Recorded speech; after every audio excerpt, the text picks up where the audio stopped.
Welcome back to another week's edition of Go Gaddis Real Estate Radio right here on AM 920 The Answer. I'm Cleve Gaddis, and thank you so much for joining me today. I always appreciate knowing that we have thousands of listeners all over Metro Atlanta, and I hope that in some small way we're able to change the experience that you have when selling a home here in Metro Atlanta, buying a home here in Metro Atlanta. We want you to be able to do something that's one of life's biggest financial transactions without all the worry that is so typical and comes with it. And remember, we want to connect with you as well. And it is simple. You can go to gogaddisradio.com. That's GOGADDIS radio. You can ask questions that we answer on air or off air. You can make suggestions. You can push back, challenge things we say. You can ask us to do some research on your neighborhood to help you understand exactly where you stand. And you can subscribe to our podcast, for our YouTube videos. You can subscribe to everything. Also, before we get started, if you're looking to sell your home anytime in the next 12 months, we want to make sure you get the upside. And if you're wondering what is the upside, well, the upside is whatever is best for you and your family, whatever that family looks like. Sometimes it's selling for cash, closing in 3 weeks. Sometimes it's doing a little repairs and fixing up your place so you can fetch the highest dollar. Sometimes it's selling it as is, where is, not doing any repairs. And sometimes you need a plan for buying your next home before you sell your existing home.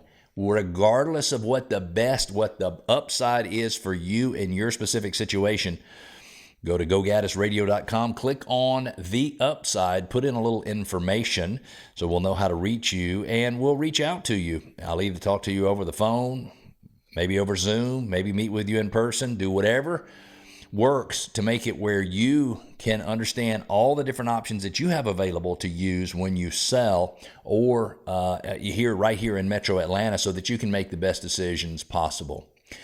Recently, Bill Ackman, who is a hedge fund giant, has a big idea.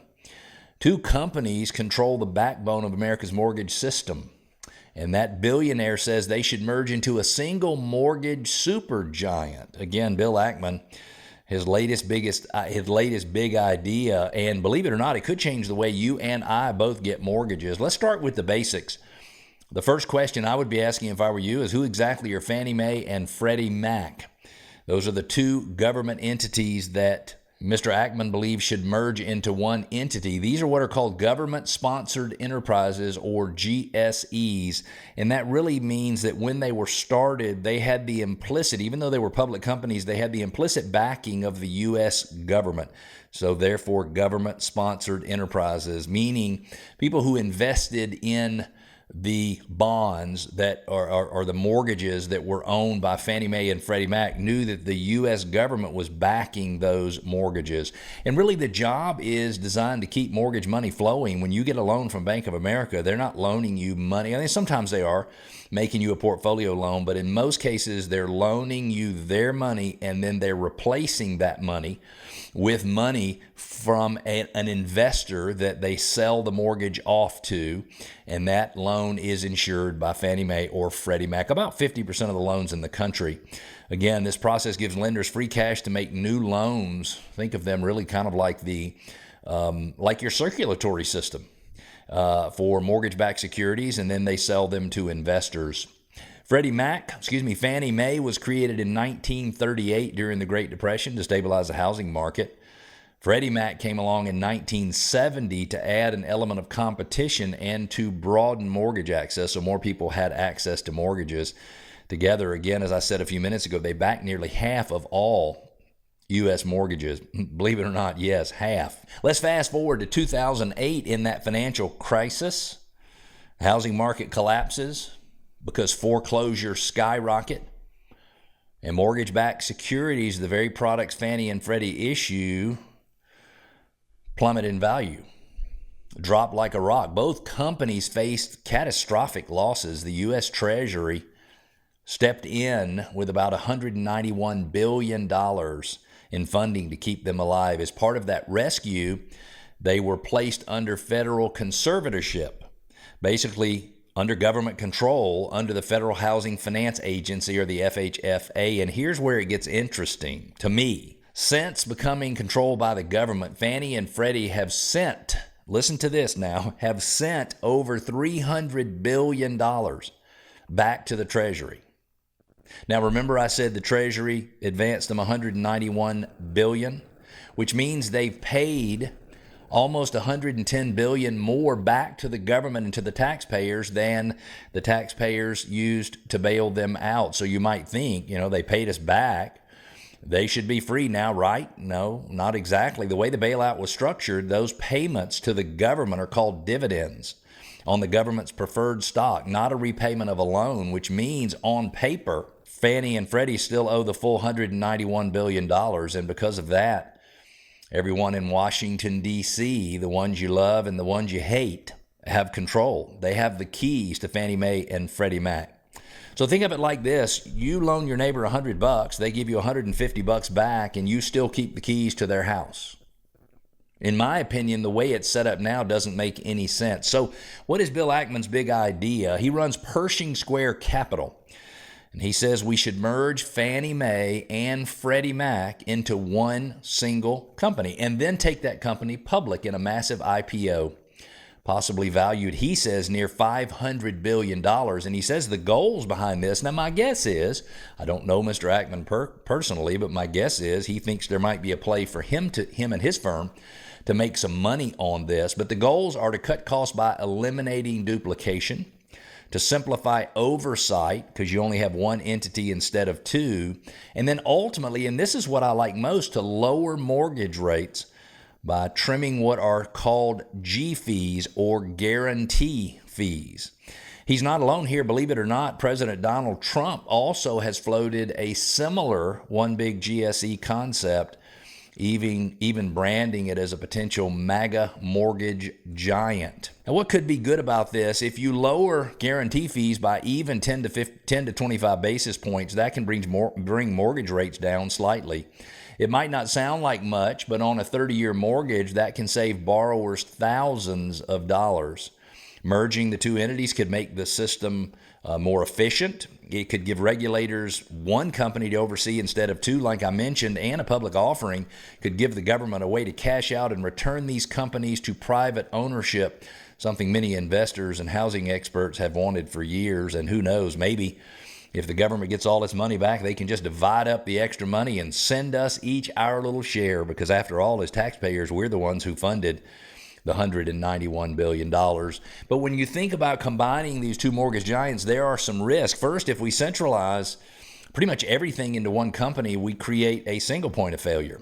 If that company gets into trouble, then maybe the entire mortgage market or half of it would be in jeopardy. Second, IPOs create uncertainty, and investors might demand a higher return at first, which could push mortgage rates up in the short term, and I don't like the sound of that. Third, the efficiency gains might be smaller than the headline suggests. Since 2019, Fannie and Freddie have already issued a single standardized uniform mortgage-backed security to pool liquidity. So some of the benefits of merging are already baked in, meaning they're issuing those in a uniform fashion. And finally, and this is always the problem, the politics, balancing affordable housing goals with shareholder profit demands is really messy. And mortgage policy has always been a political hot potato in Washington, D.C., 100%. So why should you as a listener even care about this? Because even small changes in mortgage rates make a big, big difference.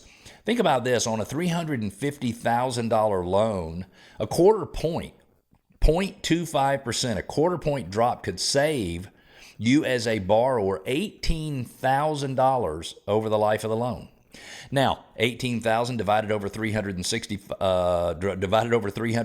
payments, a 30-year mortgage, is not a tremendous savings every single month, but $18,000 is real money. And what if we combine these and mortgage rates would go down 1% or 2%? Who knows? The truth is that there is a typical spread between the yield on the 10-year Treasury bond and the interest rate on a 30-year mortgage. And historically, as I've tracked those, they've typically ranged between 1.5% and 2%. So if the 10-year Treasury bond is at 2%, mortgage rates are at 3.5% to 4%, if that makes sense. But lately, there's more like a 2.5 or 2.75% spread, which means Treasuries in the 4% range, mortgage rates closer to 7%. And it is interesting, and I think it's because lenders are baking in the risk that they see that interest rates are going to go down, and they're going to have a huge wave of refinances on their outstanding mortgage balances. If the merger is done well, potentially it could help lower costs for millions of borrowers, which they say home buyers today are between a rock and a hard place. The prices of the homes are high and the interest rates are high, which makes it worse. And we all know that the lack of affordable homes is really a problem in many, many markets because the price tags are simply higher. Remember, the decisions being made right now in Washington and on Wall Street will directly affect your ability to buy, sell, or refinance in the years ahead. So my suggestion to you as a voter and a taxpayer in the United States, I would pay very, very close attention to what's happening with these proposals. This segment of the show is brought to you by the law firm of O'Kelly and Sorahan. They're a full-service law firm with 30 offices throughout Metro Atlanta. They specialize in residential real estate closings, easy for me to say, including home purchases, refinance closings, corporate relocation, and real estate contract review and title insurance matters. They can be reached by calling 770-497-1880. 770-497-1880. Whether Ackman's plans become reality or maybe stay on the drawing board, the future of Fannie and Freddie will affect, in my opinion, every mortgage in America. Up next, we'll talk contingency offers. Who knows? An offering of or accepting a contingency offer may be the key to your next home sale and let you move on. We'll cover that in a few minutes. We'll be back.